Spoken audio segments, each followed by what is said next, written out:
Well, hello, hello. Thank you so much for joining On the Porch with Dr. Jacqui. And we have a special edition today. But I want to say this first of all, bring your favorite sip, your favorite sip of tea or cucumber water or whatever it might be. Maybe it's your favorite sip of coffee. But I want you to join me live on this edition of On the Porch with Dr. Jacqui, where people connect.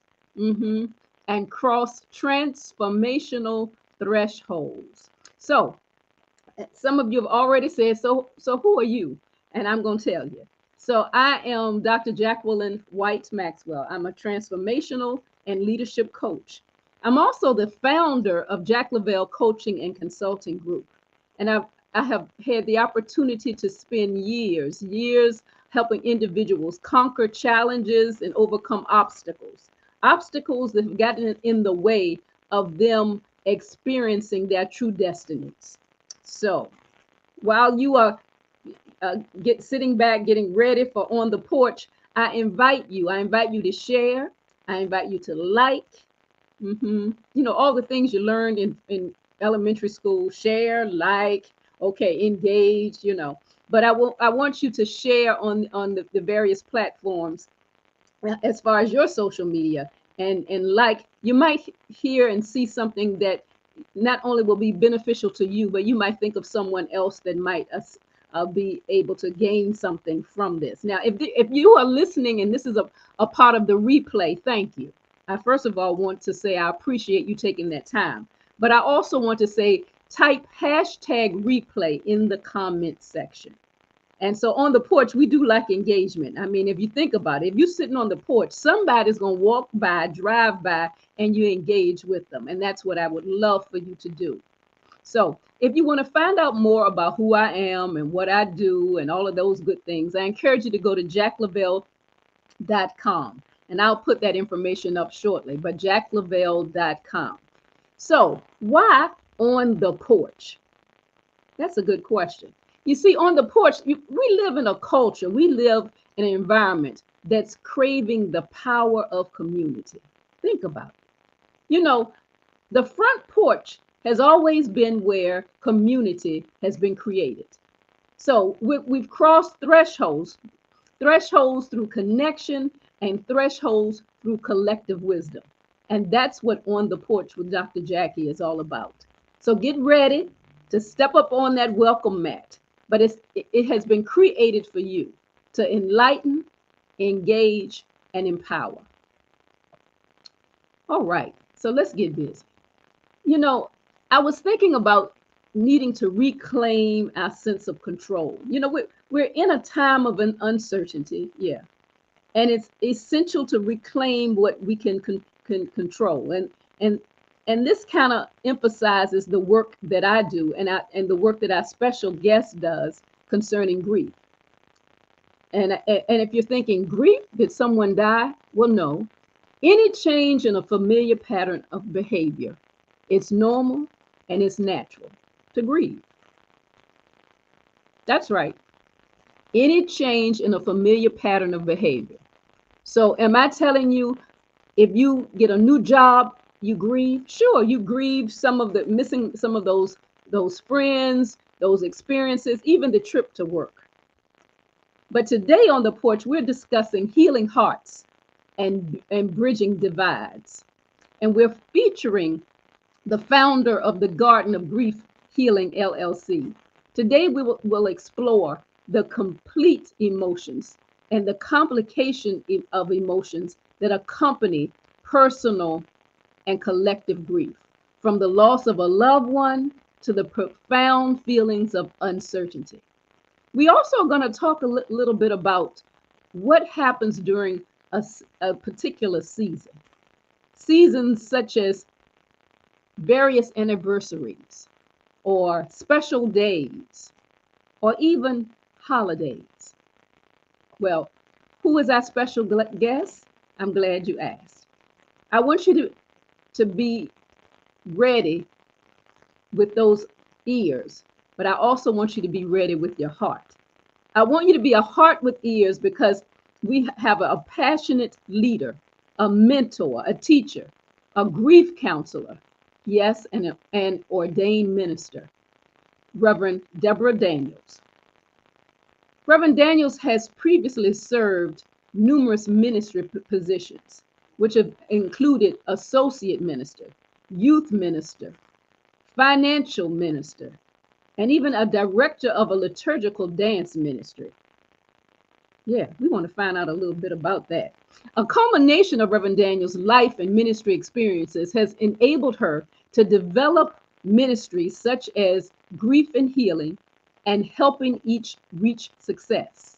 Hers, helping each reach success. And she also is the founder of Wednesday at the Well, Breakthrough Ministry. Reverend Daniels is the visionary behind Garden of Grief Healing, which is a grief counseling service. She's a woman of God who recognizes her vocar. Her vocar is her calling and her purpose. Her calling as well as her purpose. Her vocation as well as her calling.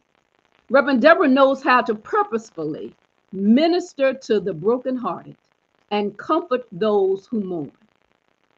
Reverend Deborah is called to exhort others to be empowered by God while living their truth. So get ready. I hope you've had the opportunity to share and to like. You've had the opportunity to get settled and to bring on your favorite sip and be a part of On the Porch with Dr. Jacqui and Deborah Daniels. Reverend Deborah, how are you? I'm doing just fine, Dr. Jacqui. Thank you so much for today's opportunity to sit on the porch with you today. Thank you so much. Wonderful. So glad to have you. So glad to have you. So let's get busy and have some porch talk. I would like for you to definitely start off by sharing a little bit about your journey. What got you here and what led you to the creation of Garden of Grief.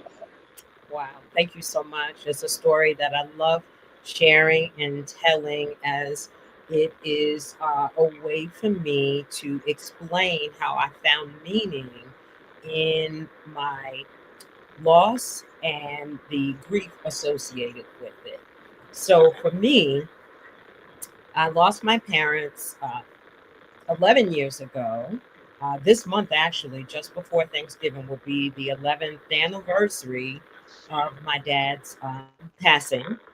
And my mom would die 3 months later, I believe, from a broken heart. So I went through the grief and the process while not even being aware that that is what was happening to me. I know I lost my parents, but all the things that encompass grief and loss and the emotions, the feelings, the adjustment, all those things that I navigated through. Meanwhile, God had other plans for me. I attended seminary in 2016 at the esteemed Samuel DeWitt Proctor School of Theology, and I would take that journey. And as I went through, it was just before graduation, it was time for my capstone. And I thought about, what was I going to do with all that God had done, as you talked about the transformational threshold, like crossing through, going through STVU and all the things, that were going to be before me. And I heard grief. I'm like, grief? Okay, as my resume states, I've done finance, liturgical dancing, youth. What else? Grief? Okay. So my capstone was a presentation about grief and healing.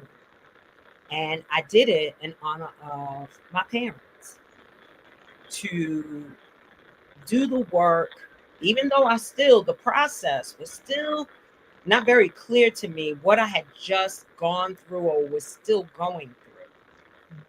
But, sometimes when you step into what, God has for you, or what is your purpose, my pain from my loss and the grief catapulted me to a place where I felt it was so important to help others not go through I went through.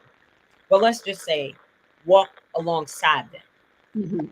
So that is how I got started. And then the more that I would pursue, I must also, I can't tell the story without talking about my former pastor, Reverend Dr. Sabrina St. Clair, who she taught a class on grief, just one class. It was a very small book. I think it was 30 questions and answers about grief. And it was right after my dad died, and I really needed it. However, I probably still hadn't absorbed everything that was taught and what the book actually stated. But there were some things that stuck out to me, like let me help you, help me help you, while you grieve. So I took this course, and then time would go on, and the pandemic would happen, and I would lose a brother in 2020. And that same pastor, who is my spiritual mentor, came back to me and presented to me information about the American Institute of Healthcare Professionals. And it would take me some time. I did fill out the application and said, you know what, maybe I should look. I mean, it would kind of, complement my capstone and the information of the things I said, that I thought I was supposed to do. And so I did that and got approved. And here I am today. Grief. So for me, it's always going to be ministry. Okay? Mm-hmm. But I was reminded that it also needed to have a business name, attached to it, because of the things that were going to come in the future and the things that I would have to do and the places that I would go, which I'm still, the doors are opening and opportunities continue to present themselves. So I have, studied, and I have learned so much more, because going through this process of grief is something that, our culture does not talk about. Mm-hmm. And so we don't learn it. I mean, we go to various institutions, we go for certifications, and we continue to, educate ourselves, but not normally in the topic of grief. So I am so grateful that I took that journey through the American Institute of Healthcare Professionals with the Academy of Grief Counseling, and became certified so that I could, walk alongside and as intelligently as I can help others and provide grief education and provide services, and just be able to speak to them in a language where they understand and where they can go through and heal. So that's my story. Wow. Wow. What a tremendous journey. And then in the midst of your healing, you did the work. I think that's real key. More often than not, we see persons who don't take the time to do the work. And when they don't do that, then they're not able to co-journey with others and be effective. And so thank you for really elaborating. Not only did you come to where you are today as far as the ministry that you present, but you also have done some work. So it's about the testimony that goes along with the ministry in which you're presenting. So that's great. Thank you for sharing that. Thank you. So we're gonna talk about several different things, but one of the things that we're going to bring up will be about the holidays. Okay. But before we get to the holidays, I mean, even if we think about from a calendar perspective, many people have been dealing with various losses for weeks, just given the environment that we're in. And so I said, okay, let me list the ones that I'm aware of, that have impacted me, that have touched my life in some form or fashion. So these are some of the ones that I came up with. And those that are joining us, put some in the comment section if you would. If I missed something, put put whatever experience of a loss that you've experienced, might have experienced, from even a national perspective. One is, the first one that came to my mind that I was in the midst of was Hurricane Helene. Oh, yeah. That was that has been, continues to be, a major loss for so many different people. The next was, we were preparing for Breast Cancer Awareness Month, but just the talk about that, and seeing that more and more on television or on the ads, that brought up some losses for some men and women. Yes. Another loss that I realized as I listened to the news and listened to various programs was fall back, spring forward, the time change. Mm-hmm. And people talked about how they knew, they recognized you have to prepare for the time change. Another loss that came about, and I heard a little bit, but not a whole lot, and that was the loss of Quincy Jones. Another loss that I've heard a lot about was in that were associated with Veterans Day. Yes. Persons who it was has been bittersweet. There's some who wanted to celebrate, and then there's some who had a lot of pain associated with the losses concerning Veterans Day. But the thing that I have been the most aware of that has gone on for a long time now had to do with, in preparation for our recent election. For some, it's become a loss of trust, a loss of security, a loss of hope, a loss of unity. So what I've talked about is a collection of feelings which presents itself as compound grief. Can you share a little bit, would you share a little bit, Reverend Deborah, about, compound grief, one thing on top, layers of grief? Yeah. So first and foremost, as you stated, the many areas or the events that have taken place over these past few years that are affecting individuals on a daily basis, we have to first understand that we do grieve daily. I believe once we understand that, then compound grief will make a little more sense for individuals, okay, as they experience. The one thing about compound grief is, if you do not do the work, because grief takes work, okay? Just like we manage our finances, we manage our health, we manage our careers, we manage our lives in ways so that we live the best life possible. We have to manage our grief. And so if you don't recognize and realize, because there is an adjustment period when we have these losses, if you don't express what you're feeling, acknowledge your feelings, if you don't realize that it is okay when you're not okay, and we have to wear these different masks, as we go through life, you do not have to be strong, because you'll have one event that may take place. Say, for instance, we had COVID, okay, that happened. And then all the other things that took place. And so you named so many. If you have not still gotten the healing, or let's just say not really the healing, because the healing is ongoing, but if you have not gotten to a place of adjustment, even after the pandemic, how are you going to move on to the next thing? That's right. So it kind of reminds me, Dr. Jacqui, of when my dad died, right? I was grieving my dad. My mom dies 3 months later. Now I'm having to shift my grief from my dad, now to my mom. Wow. So that's like, we were grieving during the pandemic. Then here comes some other things that came up. Then the annual September 11th anniversary that we all, the world just you know, people still grieve 9/11.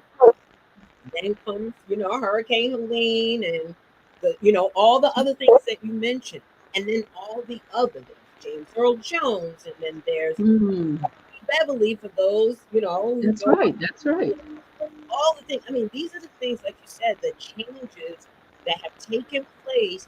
These are the things that have helped us get through, whether we listen to their music, watch their movies, things of that nature that have helped us, you know, and have become a part of who we are. And these things are lost, and they just continue to happen, compound thing, you know, one loss on top, you know, it comes to a point, it's like, it's too much. That's right. I can't handle this. I don't want to hear about another person dying, is what I typically hear from individuals.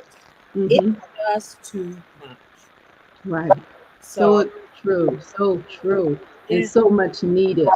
Those of you that are just joining us, we are so excited to have Reverend Deborah Daniels with us, and she's talking about the compound grief that we experience and what happens when it goes unattended, when it goes unattended. And then she but it's a good segue though into the holidays. Yes. So if you think about it, and I don't know if I have ever approached it from this perspective, is it possible that the holiday season is, which is always the 12th, around the 10th, 11th, 12th month of the year is when you hear the most about it.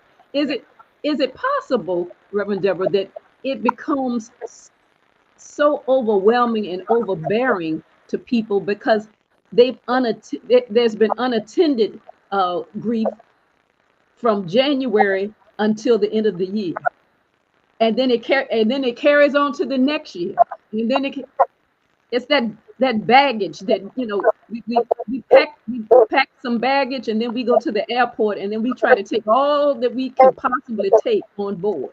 Right. We can't believe that it's a 50-pound suitcase that we're getting ready to, you know, it's what we continually take when those relationships have never been addressed, the relationship to the loss.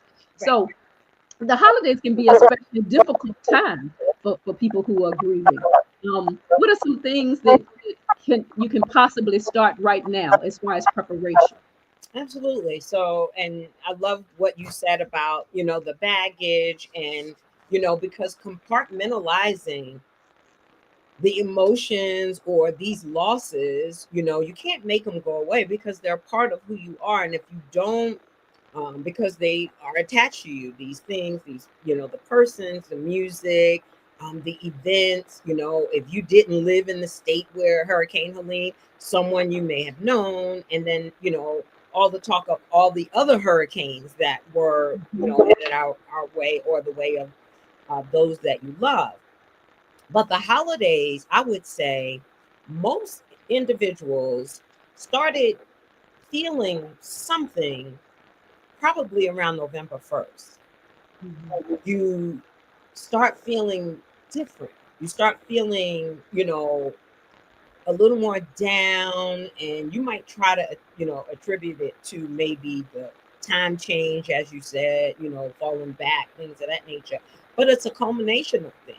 There's a lot, because if you do not have a conversation, you know, have a support person, be able to talk about it. That's what people need, is to be able to talk about what they're feeling, what they're going through, how it's affecting them. And again, being witness, and just giving themselves grace, really.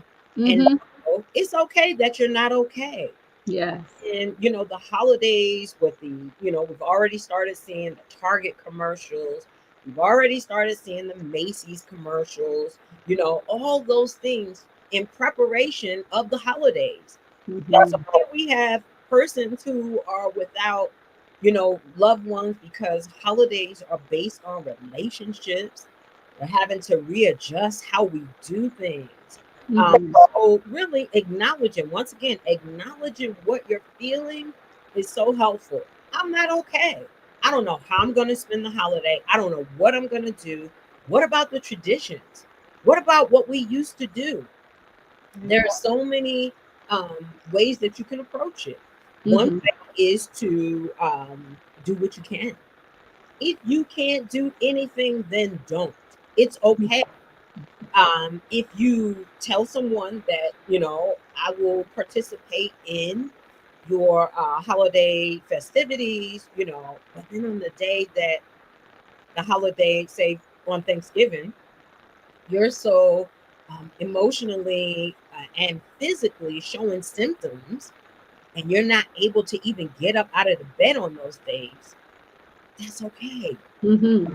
Don't pressure yourself into doing something that you may regret.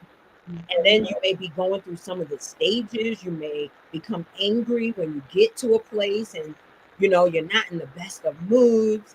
Now, what I'm not saying isolate, but I'm saying be aware, acknowledge what you're feeling and be aware of what you're capable of doing.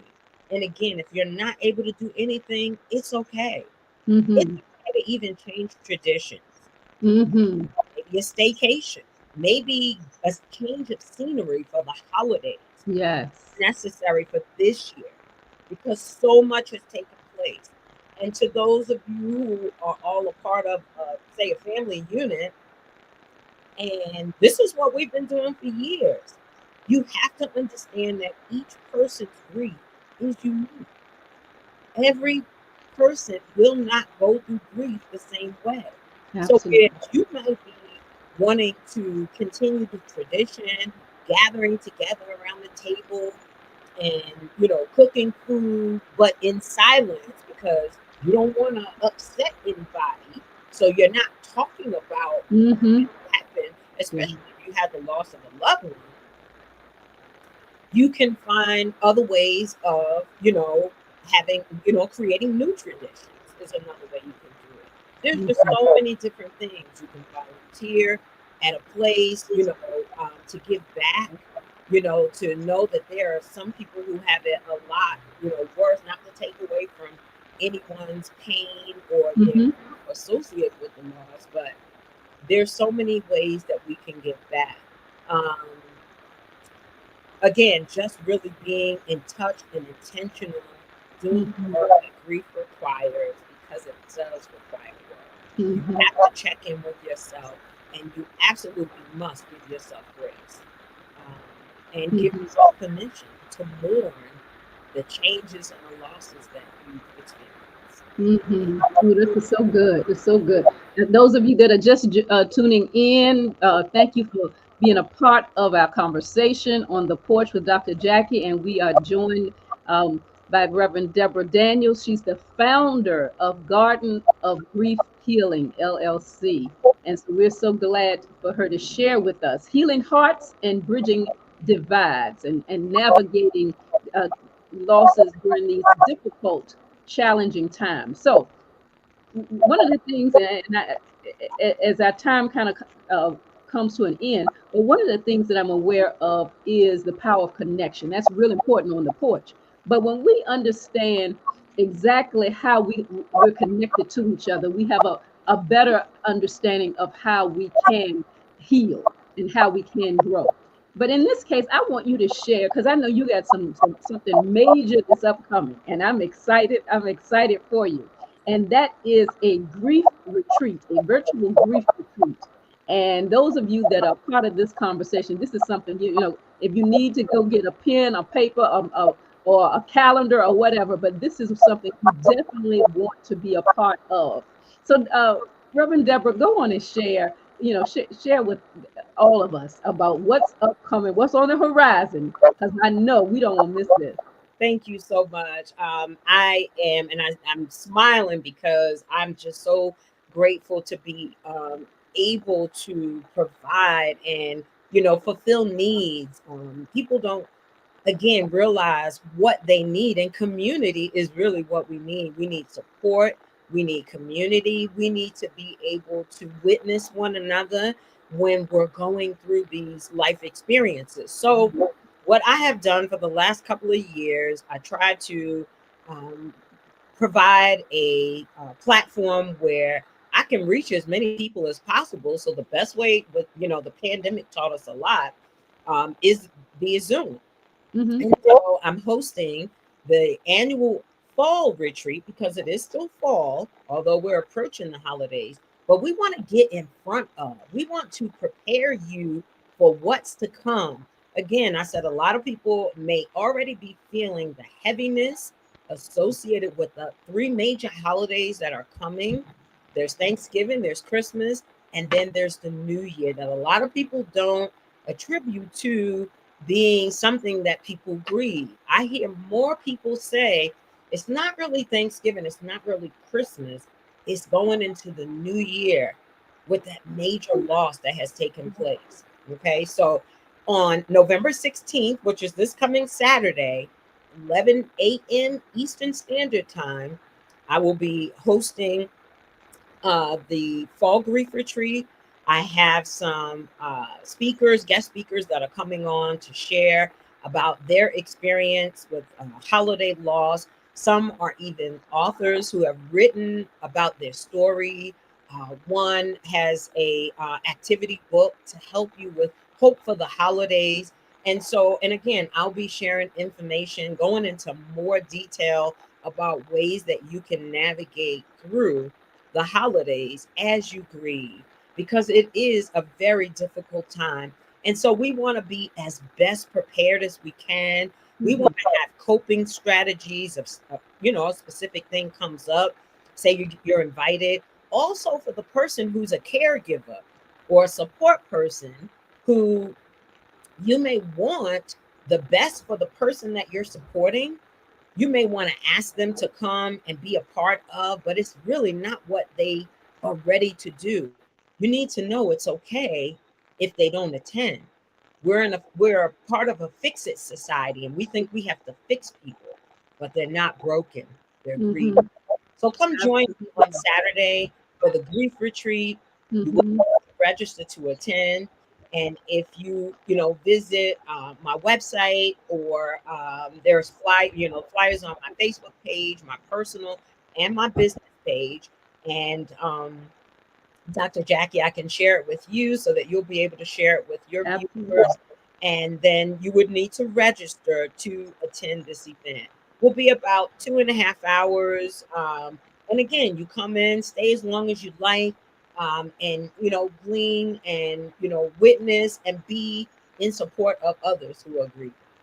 So thank you for the opportunity to be able to share about that. So yes, absolutely, and we're going to make sure that that information is in our feed, and I'll post that on Facebook and Instagram and LinkedIn. I'll just post it everywhere that you send it to me. I will make sure it is visible, and because we want to ensure that those who have joined us, and those who have joined in, thank you so much. They have joined in, been a part of this conversation, and this is important. This is critical, crucial. I'll even say conversation, often that we don't want to have, but when we acknowledge and recognize that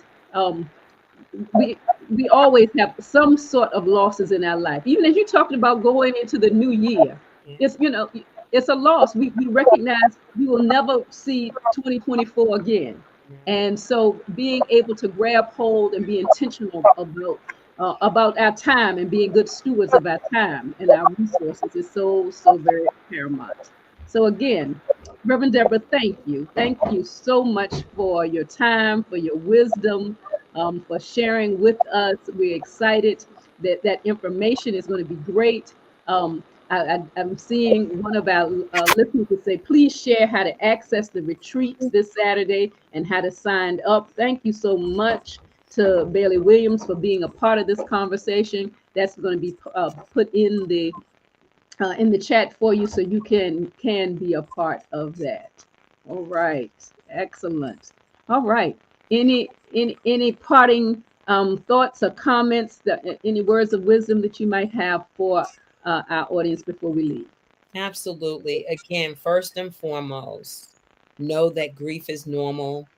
Know that it's okay, that you're not okay, even with the outcome of the most recent election.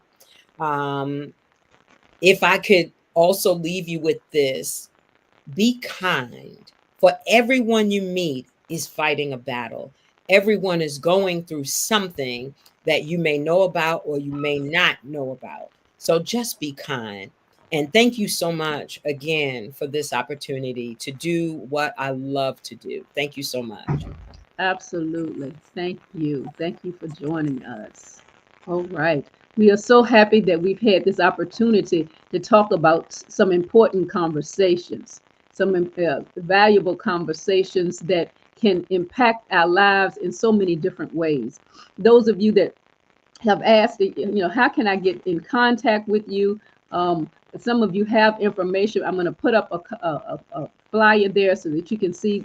You can utilize that QR code right there. We typically have this on the porch with Dr. Jacqui on first and third Tuesdays, but this was such a special event, and I wanted to promote exactly what was going on. So go to the QR code there, as well as at the bottom you see some different ways of reaching out to me. Please take the time to reach out. Okay. Then some of you have also asked, are there other ways to stay connected and be a part of my email list? There's all of the information right there, jacklavelle.com. Okay. I want to make sure that you know how to make the connection. We heard that it's necessary to do the work, and I want you to make the connection. I'm real appreciative of all that you have done. I want to say thank you to each one of you for staying in touch with me and reaching out to me. And then if you make the decision to reach out to me, and I do have complimentary sessions that I will offer you to make that connection. Okay. And so that we can talk one-on-one. So we can do some face-to-face, some individual something. Okay. All right. Well, again, thank you so much. Keep in mind that somebody's depending on you. How are you going to show up? Yeah. Take care of you. Take care of yourself. As you take care of others, so that you can continue in this journey and be the light in a dark place that someone else might need. Be blessed, and see you next time. Bye-bye.